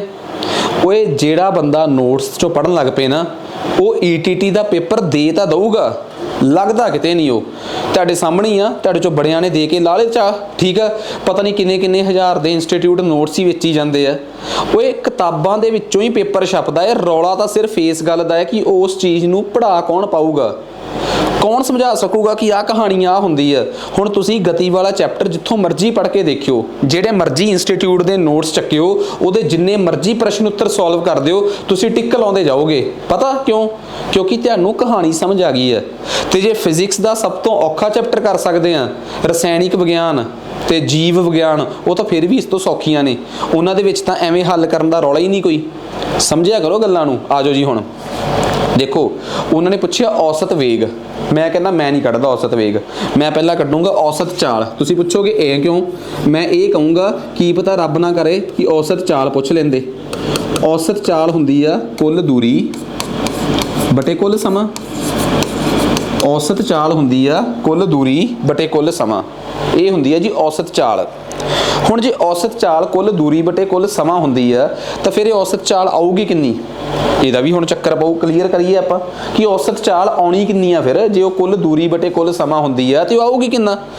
ਦੇਖੋ ਇੱਕ ਗੱਲ ਬੜੀ ਕਲੀਅਰ ਆ, ਕਹਿੰਦਾ ਆਉਣ ਜਾਣ ਚ ਉਹਨੇ 180 ਮੀਟਰ ਤੁਰੇ ਆ। ਕਿੰਨੇ? 180 ਮੀਟਰ ਬਟੇ। ਹੁਣ ਰੌਲਾ ਕੀ ਆ, ਤੁਸੀਂ ਚਾਰੇ ਆਪਸ਼ਨਸ ਦੇਖੋ, ਚਾਰੇ ਆਪਸ਼ਨਸ ਮੀਟਰ ਪ੍ਰਤੀ ਸਕਿੰਟਾਂ ਵਿੱਚ ਨੇ। ਪਰ ਕਹਿੰਦਾ ਉਹਨੂੰ ਆਉਣ ਜਾਣ ਚ ਲੱਗਿਆ 1 ਮਿੰਟ। 1 ਮਿੰਟ ਨਾਲ ਤੇ ਗੱਲ ਬਣ ਨਹੀਂ ਸਕਦੀ, ਕਿਉਂਕਿ ਥੱਲੇ ਆਪਾਂ ਨੂੰ ਸਕਿੰਟਾਂ 'ਚ ਲਿਖਣਾ ਪੈਣਾ ਹੈ, ਕਿਉਂਕਿ ਸਾਰੇ ਆਪਸ਼ਨ ਮੀਟਰ ਪ੍ਰਤੀ ਸਕਿੰਟ ਵਿੱਚ ਨੇ। 1 ਮਿੰਟ ਵਿੱਚ ਕਿੰਨੇ ਸਕਿੰਟ ਹੁੰਦੇ ਆ? ਸੋਚ ਕੇ ਦੱਸੋਗੇ। 1 ਮਿੰਟ ਬਰਾਬਰ ਹੈ 60 ਸਕਿੰਟ। ਤੇ ਜੇ ਮੈਂ ਮਿੰਟਾਂ ਨੂੰ ਸਕਿੰਟਾਂ ਵੱਲ ਤਬਦੀਲ ਕਰਨਾ ਪੈ ਜੇ, ਖੱਬਿਓਂ ਸੱਜੇ ਜਾਣਾ ਪੈ ਜੇ, ਤਾਂ ਉਹ 60 ਨਾਲ ਕੀ ਕਰਾਂਗੇ ਆਪਾਂ? ਗੁਣਾ ਕੇ ਭਾਗ। ਗੁਣਾ ਕਿੰਨੇ ਮਿੰਟ ਦਿੱਤੇ ਹੋਏ ਆ? 1 ਮਿੰਟ। ਇੱਕ ਨੂੰ ਚੁੱਪ ਕਰਕੇ 60 ਨਾਲ ਗੁਣਾ ਕਰ ਦਿਓ। 1 ਮਿੰਟ ਦੀ ਜਗ੍ਹਾ ਤੇ ਤੁਸੀਂ ਲਿਖ ਸਕਦੇ ਹੋ 60 ਸਕਿੰਟ। ਤੁਸੀਂ ਕਹੋਗੇ ਤਾਂ ਸਾਨੂੰ ਪਤਾ ਹੀ ਸੀ। ਮੈਂ ਕਿਹੜਾ ਕਹਿੰਦਾ ਨਹੀਂ ਸੀ ਪਤਾ, ਪਰ ਮੈਂ ਤਾਂ ਫਾਰਮੂਲਾ ਲਾ ਕੇ ਦੱਸਿਆ ਕਿ 1 ਮਿੰਟ 'ਚ ਕਿੰਨੇ ਸਕਿੰਟ ਹੁੰਦੇ ਆ? 1 ਗੁਣਾ 60। ਤਾਂ ਆਹ ਚੱਕੋ ਜੀ, ਇੱਥੇ ਆ ਗਿਆ 60 ਸਕਿੰਟ। ਹੁਣ ਇਹ ਕੱਟ ਕੇ ਆ ਗਿਆ 3 ਮੀਟਰ ਪਰ ਸੈਕਿੰਡ। ਔਸਤ ਚਾਲ ਆਊਗੀ 3 ਮੀਟਰ ਪਰ ਸੈਕਿੰਡ। ਜੇ ਔਸਤ ਚਾਲ ਪੁੱਛੀ ਹੁੰਦੀ ਤਾਂ ਜਵਾਬ ਆ ਹੁੰਦਾ, ਜਿਹੜਾ C ਆਪਸ਼ਨ ਆ। ਪਰ ਪੁੱਛਿਆ ਕੀ ਆ? ਔਸਤ ਵੇਗ। ਔਸਤ ਵੇਗ 'ਚ ਕੁੱਲ ਦੂਰੀ ਨਹੀਂ ਆਉਂਦੀ, ਕੁੱਲ ਵਿਸਥਾਪਨ ਆਉਂਦਾ ਹੈ। ਤੇ ਤੁਹਾਨੂੰ ਪਤਾ, ਜਦੋਂ ਇੱਕ ਬੰਦਾ ਸਮੁੰਦਰ 'ਚ ਐਂ ਗਿਆ, ਜਾਂ ਉਹਦੇ 'ਚ ਜੋ ਵੀ ਤਲਾਬ ਸੀਗਾ, ਫਿਰ ਵਾਪਸ ਉੱਥੇ ਹੀ ਆ ਗਿਆ, ਜਾ ਕੇ ਵਾਪਸ ਆ ਗਿਆ, ਤਾਂ ਉਹਦਾ ਕੁੱਲ ਵਿਸਥਾਪਨ ਕਿੰਨਾ ਹੋਇਆ ਭਲਾ? 0 ਹੋਇਆ। ਸੋ ਇਸ ਸਵਾਲ ਦਾ ਜਵਾਬ 3 ਨਾ ਆ ਕੇ ਕਿੰਨਾ ਆਉਂਦਾ? 0 ਆਉਂਦਾ। ਜੇ ਔਸਤ ਚਾਲ ਪੁੱਛੀ ਹੁੰਦੀ ਤਾਂ ਮੈਂ ਕਹਿ ਦਿੰਦਾ ਕਿ ਉਨਾ ਹੀ ਆਊਗਾ ਜਿੰਨਾ ਤੁਸੀਂ ਸੋਚ ਰਹੇ ਹੋ। ਪਰ ਜੇ ਔਸਤ ਵੇਗ ਪੁੱਛੀ ਆ, ਫਿਰ ਉਨਾ ਆਊਗਾ ਜਿੰਨਾ ਹੁਣ ਮੈਂ ਕੱਢਿਆ, ਜਾਨੀ ਕਿ 0। ਇਸ ਸਵਾਲ ਦਾ ਜਵਾਬ 0 ਆ। ਤੁਸੀਂ ਕਹੋਗੇ ਪਹਿਲਾਂ 3 ਕਿਉਂ ਕੱਢਿਆ? 3 ਤਾਂ ਆਉਂਦਾ ਜੇ ਸਾਨੂੰ ਔਸਤ ਵੇਗ ਦੀ ਬਜਾਏ ਕੀ ਪੁੱਛੀ ਹੁੰਦੀ? ਔਸਤ ਚਾਲ ਪੁੱਛੀ ਹੁੰਦੀ। ਸੋ ਆਹ ਕਹਾਣੀ ਆ ਜੀ, ਜਿਹਨੂੰ ਪਤਾ ਲੱਗ ਗਿਆ ਬੜੀ ਵਧੀਆ ਗੱਲ ਆ। ਨੈਕਸਟ ਇਸ ਤੋਂ ਬਾਅਦ ਆਪਾਂ ਚੱਲਦੇ ਆ ਜੀ ਇਸ ਤੋਂ ਅਗਲੇ ਤੇ। ਠੀਕ ਹੈ ਜੀ, ਸਾਡਾ ਅਗਲਾ ਸਵਾਲ ਨੋਟ ਕੀਤਾ ਜਾਵੇ। ਠੀਕ ਹੈ, ਸਮਾਂ ਆਪਾਂ ਨੂੰ ਜ਼ਿਆਦਾ ਇਜਾਜ਼ਤ ਨਹੀਂ ਦੇ ਰਿਹਾ, ਇਸ ਕਰਕੇ ਅਸੀਂ ਫਿਲਹਾਲ ਇੱਕ ਸਵਾਲ ਹੀ ਕਰਕੇ ਬਾਕੀ ਅਸੀਂ ਅਗਲੀ ਵੀਡੀਓ ਤੇ ਪੈਂਡਿੰਗ ਛੱਡ ਦਾਂਗੇ।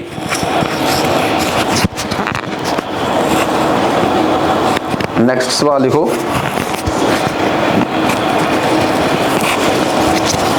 ਹਾਂਜੀ, ਯਾਤਰਾ ਸ਼ੁਰੂ ਹੋਣ ਸਮੇਂ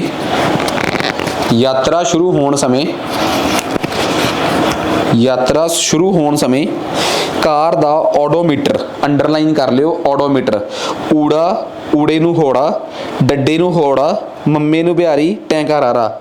ਯਾਤਰਾ ਸ਼ੁਰੂ ਕਰਨ ਸਮੇਂ ਕਾਰ ਦਾ ਓਡੋਮੀਟਰ 2000 ਕਿਲੋਮੀਟਰ ਦਰਸਾਉਂਦਾ ਹੈ। ਪੇਪਰ 'ਚ ਇਹ ਵੀ ਪੁੱਛਿਆ ਜਾਂਦਾ ਹੈ ਕਿ ਬਈ ਕਾਰ ਜਾਂ ਕਿਸੇ ਸਾਧਨ ਦਾ ਓਡੋਮੀਟਰ ਕੀ ਦਰਸਾਉਂਦਾ ਹੈ? ਦੂਰੀ, ਵਿਸਥਾਪਨ, ਵੇਗ ਕਿ ਚਾਲ। ਉੱਥੇ ਬੰਦਾ ਉਲਝ ਜਾਂਦਾ ਹੈ। ਤਾਂ ਯਾਦ ਰੱਖਿਓ, ਬੜੀ ਇੰਪੋਰਟੈਂਟ ਗੱਲ ਆ, ਉਹ ਦੂਰੀ ਦੀ ਗੱਲ ਕਰਦਾ ਹੈ। ਹਮੇਸ਼ਾ ਯਾਦ ਰੱਖਿਓ, ਓਡੋਮੀਟਰ ਹਮੇਸ਼ਾ ਦੂਰੀ ਦੀ ਗੱਲ ਕਰਦਾ ਹੈ। ਇਹ ਗੱਲ ਐਡੀਸ਼ਨਲ ਸੀਗੀ, ਇਹ ਕਾਪੀ ਦੇ ਸਾਈਡ ਤੇ ਲਿਖੀ ਜਾ ਸਕਦੀ ਹੈ। ਤੁਹਾਡੇ ਪੇਪਰਾਂ ਦੇ ਵਿੱਚ ਪੁੱਛਿਆ ਜਾਣ ਵਾਲਾ ਆਮ ਸਵਾਲ ਹੈ। ਯਾਤਰਾ ਸ਼ੁਰੂ ਕਰਦੇ ਸਮੇਂ ਕਾਰ ਦਾ ਓਡੋਮੀਟਰ 2000 ਕਿਲੋਮੀਟਰ ਦਰਸਾਉਂਦਾ ਹੈ ਤੇ ਯਾਤਰਾ ਦੀ ਸਮਾਪਤੀ ਤੋਂ 2400 ਕਿਲੋਮੀਟਰ ਦਰਸਾਉਂਦਾ ਹੈ ਅਤੇ ਯਾਤਰਾ ਦੀ ਸਮਾਪਤੀ ਤੇ 2400 ਕਿਲੋਮੀਟਰ ਦਰਸਾਉਂਦਾ ਹੈ। ਜੇਕਰ ਇਸ ਯਾਤਰਾ ਨੂੰ 8 ਘੰਟੇ ਲੱਗਣ, ਜੇਕਰ ਇਸ ਯਾਤਰਾ ਨੂੰ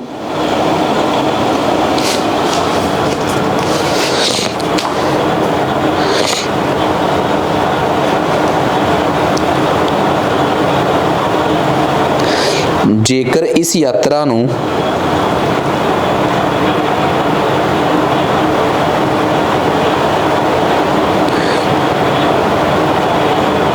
ਯਾਤਰਾ ਸ਼ੁਰੂ ਕਰਨ ਸਮੇਂ 2000 ਕਿਲੋਮੀਟਰ ਦਰਸਾਉਂਦਾ ਹੈ ਤੇ ਯਾਤਰਾ ਦੀ ਸਮਾਪਤੀ ਤੇ ਥੋੜਾ ਜਿਹਾ ਸਵਾਲ ਨੂੰ ਚੇਂਜ ਕਰ ਲਿਓ, ਥੋੜਾ ਜਿਹਾ 3800 ਕਿਲੋਮੀਟਰ ਦਰਸਾਉਂਦਾ ਹੈ। 3800 ਕਿਲੋਮੀਟਰ। ਜੇਕਰ ਇਸ ਯਾਤਰਾ ਨੂੰ 8ਵੀਂ ਬਲਦ ਜੋ ਜੇ ਆਪਾਂ ਲਿਖਿਆ ਹੈ, ਤਾਂ ਜੇਕਰ ਇਸ ਯਾਤਰਾ ਨੂੰ 10 ਘੰਟੇ ਲੱਗੇ ਹੋਣ, 10 ਘੰਟੇ ਲੱਗੇ ਹੋਣ, 1 ਸੈਕਿੰਡ ਦਿਓ, 1800